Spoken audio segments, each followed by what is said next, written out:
Quick course ডাইজেস্টে আপনাদের সবাইকে স্বাগতম। আজ আমরা কথা বলবো ক্রিটিক্যাল থিঙ্কিং নিয়ে। বলতে পারেন এই জটিল পৃথিবীতে স্পষ্টভাবে চিন্তা করার এবং আরও ভালো সিদ্ধান্ত নেয়ার জন্য এটা একটা জরুরি মানসিক টুলকিট। চলুন দেরি না করে এই টুলকিটের দারুণ সব কৌশলগুলো এক এক করে দেখে নেওয়া যাক। তো এই পুরো আলোচনা জুড়ে আমরা মূলত 5টা দারুণ টুল নিয়ে কথা বলবো। প্রথমে দেখব কিভাবে যে কোনো যুক্তির আসল কাঠামোটা বোঝা যায়। তারপর জানব যখন সব তথ্য আমাদের হাতে নেই সেই অনিশ্চয়তার মধ্যে কিভাবে ভালো সিদ্ধান্ত নিতে হয়। আমরা আরও দেখব কোনো ঘটনার আসল কারণ কিভাবে খুঁজে বের করা যায়, আমাদের চিন্তাভাবনার কিছু কমন ফাঁদ কিভাবে এড়ানো যায়, আর সবশেষে আমরা কিভাবে জটিল নৈতিক দ্বিধাগুলো সামলাতে পারি।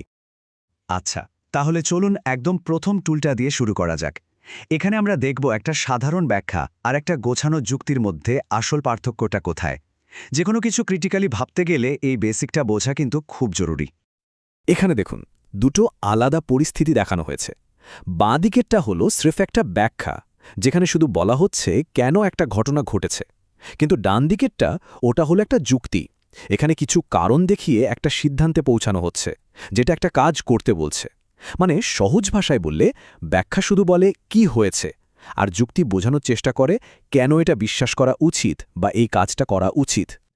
তো যে কোনো যুক্তির একদম গোড়ার জিনিসটা কি জানেন?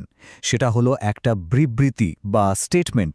এটা এমন একটা বাক্য যেটা সত্যি বা মিথ্যেও হতে পারে। যেমন ধরুন, কুমির সরীসৃপ, এটা একটা বিবৃতি। কিন্তু যদি বলি ঘরে সরীসৃপ ঢুকতে দিও না, ওটা কিন্তু একটা আদেশ, কোনো বিবৃতি নয়। কারণ এটা তো আর সত্যি বা মিথ্যে হতে পারে না, তাই না? এই স্লাইডটা দেখলে ব্যাপারটা আরও পরিষ্কার হবে। খেয়াল করে দেখুন, প্রথম ভিত্তি হল স্যালির হুইলচেয়ারটা ভাঙা। তা থেকে একটা ছোট সিদ্ধান্তে আসা গেল যে স্যালি ডিনারে আসতে পারবে না। তারপর এর সাথে আরও একটা ভিত্তি যোগ করা হলো যে কেলিও আসতে পারবে না। সব মিলিয়ে তাহলে কি দাঁড়ালো? মূল সিদ্ধান্ত হলো কেউ ডিনারে আসবে না। এটাই হলো একটা যৌক্তিক যুক্তির মূল কাঠামো। কিন্তু বাস্তব জগতে তো সবকিছু এত সাদা কালো হয় না, তাই না? বেশিরভাগ সময়ই আমাদের হাতে পুরো তথ্য থাকে না। তখন আমরা কিছু নির্দিষ্ট পর্যবেক্ষণ থেকে একটা সাধারণ সিদ্ধান্তে পৌঁছানোর চেষ্টা করি। আর এই ধরনের যুক্তির একটা মজার ব্যাপার আছে, নতুন কোনো তথ্য এলেই কিন্তু পুরো সিদ্ধান্তটাই পাল্টে যেতে পারে। এই ব্যাপারটাকে একটা সুন্দর নামে ডাকা হয় ডিফিজিবিলিটি। সোজা কথায় এর মানে হলো নতুন তথ্য পেলে আগের সিদ্ধান্তটা ভুল প্রমাণিত হতে পারে। যেমন ধরুন, বলা হলো টুইটি একটা পাখি, তার মানে ও উঠতে পারে। বেশ যৌক্তিক কথা। কিন্তু পরক্ষণে যদি কেউ বলে আরে টুইটি তো একটা উট পাখি, তাহলে কি হলো? আগের সিদ্ধান্তটা সাথে সাথে বাতিল হয়ে গেল। এটাই হলো ডিফিজিবিলিটি। আচ্ছা, এবার একটা মজার ধাঁধার মতো প্রশ্ন করা যাক। এটা আমাদের কমন সেন্সকে কিন্তু একটা বড় ধাক্কা দেবে। একটু ভেবে দেখুন তো, কতজন লোক একটা ঘরে থাকলে তাদের মধ্যে অন্তত দুজনের জন্মদিন একই দিনে হওয়ার সম্ভাবনা 50-50 হয়ে যাবে? ভাবুন তো। উত্তরটা শুনলে অবাক হবেন। সংখ্যাটা হল মাত্র 23 জন। হ্যাঁ, ঠিকই শুনেছেন, মাত্র 23। বেশিরভাগ মানুষই ভাবে সংখ্যাটা হয়তো শখানেক বা তারও বেশি হবে, কিন্তু গণিত আমাদের অন্য গল্প শোনাচ্ছে। ব্যাপারটা কি জানেন? আমাদের মাথা সাধারণত হিসাব করে যে কোনো একটা নির্দিষ্ট দিনে দুজনের জন্মদিন মেলার চান্স কত। কিন্তু আসল কৌশলটা হলো উল্টো দিক থেকে ভাবা। মানে এটা না ভেবে যে দুজনের জন্মদিন মিলবে, বরং এটা ভাবুন যে কারোর জন্মদিনই কারোর সাথে মিলবে না, এই সম্ভাবনাটা কত। তারপর সেই সম্ভাবনাকে 1 থেকে বাদ দিলেই উত্তরটা বেরিয়ে আসে। সম্ভাব্যতাকে এইভাবে ভিন্ন অ্যাঙ্গেল থেকে দেখার ক্ষমতাই কিন্তু ক্রিটিক্যাল থিঙ্কিংয়ের একটা বড় অংশ। আচ্ছা, এবার আসা যাক আমাদের 3 নম্বর টুলে। এখানে আমরা দেখব কিভাবে কোনো ঘটনার আসল কারণ খুঁজে বের করা যায়, আর কিভাবে দুটো সম্পর্কহীন ঘটনাকে ভুল করে একটার কারণ হিসেবে ধরে ফেলার ফাঁদ থেকে বাঁচা যায়। ধরুন, চার্লি নামে একটা কুকুর আছে যার প্রাইস সিজার হয়। এখন কারণটা কি তা বের করতে হবে। তো একটা তালিকা বানানো হলো। এই তালিকাটা একটু ভালো করে দেখলেই একটা জিনিস চোখে পড়বে। দেখুন, যেদিনই চার্লির সিজার হয়েছে সেদিনই কিন্তু ওকে পোকামাকড় তাড়ানোর স্প্রে দেয়া হয়েছে।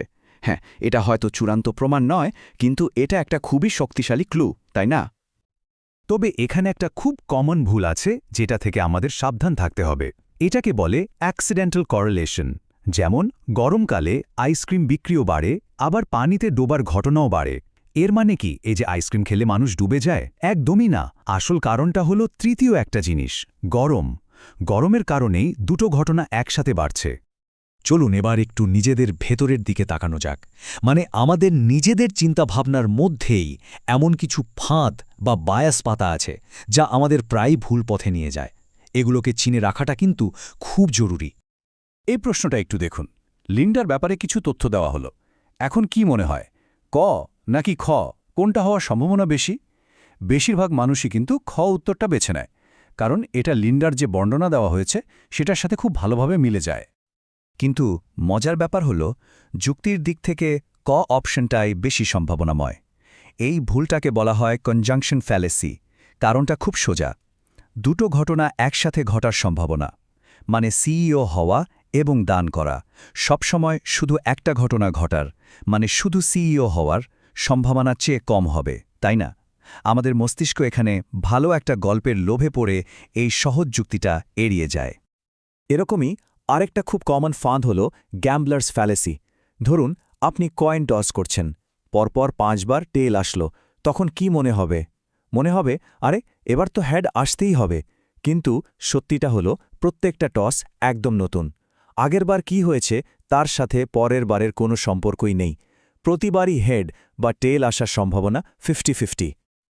আচ্ছা, এবার আমরা আসছি আমাদের শেষ এবং সম্ভবত সবচেয়ে জটিল টুলটাতে, আর সেটা হলো নৈতিকতার জগতে ক্রিটিক্যাল থিঙ্কিংকে কাজে লাগানো। এখানে কিন্তু ঠিক বা ভুলের প্রশ্নগুলো অতটা সাদাকালো হয় না। দেখুন, নৈতিকতা নিয়ে যুক্তির একটা বড় চ্যালেঞ্জ হলো এই প্রশ্নটা। নৈতিক সত্য বলে কি আসলেই কিছু আছে? এখানে মূলত দুটো বড় দল আছে। এক দল মনে করে যে হত্যা করা ভুল, এই কথাটা ঠিক বা ভুল হতে পারে, অনেকটা 2 আর 2 4 হয়, এই ধরনের সত্যের মতো। আর অন্য দল বলে যে না, এগুলো কোনো তথ্য নয়, এগুলো আসলে আমাদের অনুভূতির প্রকাশ।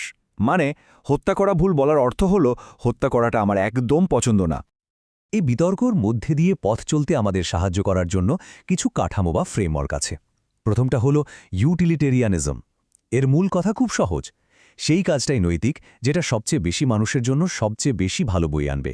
মানে এখানে আসল ফোকাসটা হলো কাজের ফলাফলের উপর। দ্বিতীয় কাঠামোটা হলো ডিঅন্টোলজি। এটা কিন্তু ঠিক আগেরটার উল্টো কথা বলে। এটা বলে যে কিছু কাজ আছে যা তার ফলাফলের জন্য নয়, বরং কাজটা নিজেই ঠিক বা ভুল। এটা ডিউটি বা কর্তব্যের ওপর জোর দেয়, আর বলে যে কিছু নৈতিক নিয়ম আছে যা সবার মেনে চলা উচিত, যেমন মিথ্যে বলো না, ফলাফল যাই হোক না কেন। আর আমাদের 3 নম্বর কাঠামো ভার্চুও এথিক্স। এটা পুরো প্রশ্নটাকেই ঘুরিয়ে দেয়। এটা জিজ্ঞেস করে না যে আমার কি করা উচিত, বরং জিজ্ঞেস করে আমার কেমন মানুষ হওয়া উচিত। এর আসল লক্ষ্য হল সত্যতা, সাহস, দয়ার মতো ভালো গুণ বা সদ্গুণ অর্জন করা এবং একজন ভালো মানুষ হিসেবে নিজেকে গড়ে তোলা। তাহলে সব মিলিয়ে আমরা কি বুঝলাম? ক্রিটিক্যাল থিঙ্কিং মানে কিন্তু সব জানতা হয়ে যাওয়া নয়, বা সবকিছুর সঠিক উত্তর জেনে ফেলা নয়। এর আসল উদ্দেশ্য হল সঠিক প্রশ্নটা করতে শেখা, নিজের পুরনো ধারণাগুলোকে চ্যালেঞ্জ করার সাহস রাখা, আর সারা জীবন শিখতে থাকা। এটা একটা জার্নি, কোনো ডেস্টিনেশন নয়। তো এখন যেহেতু এই শক্তিশালী টুলকিটটা আমাদের হাতে চলে এসেছে, প্রশ্নটা হলো নিজের মনে গেঁথে থাকা কোনো পুরনো বিশ্বাস বা ধারণাকে আমরা প্রথমে একটু নেড়েচেড়ে দেখতে পারি। এই প্রশ্নটার সাথেই আজকের আলোচনা শেষ করছি। এতক্ষণ ধরে ভাবার জন্য ধন্যবাদ।